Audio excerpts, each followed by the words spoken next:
खैरियत हो? अलीना साहिबा कॉल कर रही हैं। अस्सलाम वालेकुम अलीना साहिबा, कहिए। हफीजा, फौरन नूर को गाड़ी में बिठाओ और यहाँ भेजो। इस वक्त ड्राइवर तो यहाँ नहीं है, नूर को कौन लाएगा? मुझे नहीं मालूम हफीजा, किसी ड्राइवर को बुलाए, बस किसी तरह भी उसे यहाँ भेजें आप। मैंने कहा था बगैर आया कि नहीं होगा मुझसे। फौरन उस लड़की को यहाँ भेजो। नूर, कहाँ चली? हाँ, अलीना साहिबा ने इसे बुलाया है, मैंने सोचा कि ये आपके साथ चली जाएगी। अच्छा फिर ठीक है, आ जाओ। बहुत शुक्रिया आपका। शुक्रिया अली साहब। चलो बेटा, अल्लाह तुम्हारी हिफाजत करे। क्या किस्मत है इसकी वाकई।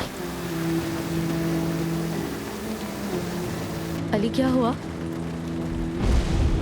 ये कैसे हो सकता है? क्या हुआ गाड़ी को? खराब हो गई गाड़ी।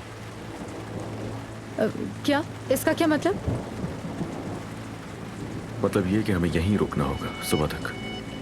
हाल तो देखो, मोमबत्ती पे गुजारा करना होगा। वैसे आज के दिन कुछ ज्यादा ही इत्तेफाक नहीं हो गए?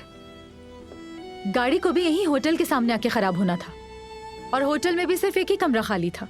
एक मिनट, मैं समझा नहीं। यानी कि रास्ते में जो गाड़ी खराब हुई है वो भी मेरी वजह से हुई है? हाँ, तुमने कहा तो बिल्कुल सही है, लेकिन आज मैंने कुछ भी नहीं किया। लेकिन इस बात पर तुम मुझे कैसे यकीन दिलाओगे कि ये सब कुछ तुम्हारा प्लान नहीं था अली? तुम्हें यकीन दिलाने के लिए मेरे पास एक आइडिया है, और वो ये कि मैं यहाँ आराम से सो जाऊंगा, और जब मैं सो जाऊंगा तो फिर तुम मुझे देखती रहना, फिर तुम्हें यकीन आ जाएगा। चलो भाई। तो बेड पर तुम सोना चाहते हो, ऐसा है क्या? और मैं क्या जमीन पर सोऊंगी? मियाँ बीवी को तो एक ही बिस्तर पर सोना चाहिए। तुमने शायद ये सुना नहीं। देखती हूँ तुम कैसे सोते हो यहाँ। मेरा है ये बेड अली कोजान। तुम्हारी इतनी हिम्मत कि तुम मुझे मारो? तुम रुको जरा, तुम खुद समझती क्या हो? हाँ, समझती क्या हो? मैं भी बताता हूँ तुम्हें। ये लो।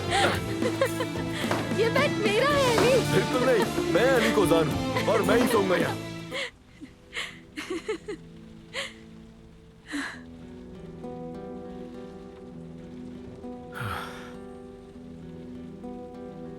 तो क्या कहा था ना तुमने मुझे? अली,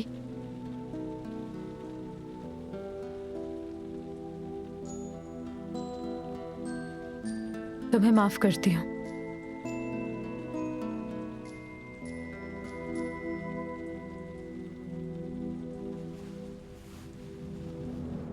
ये मोहब्बत बदुआ बन गई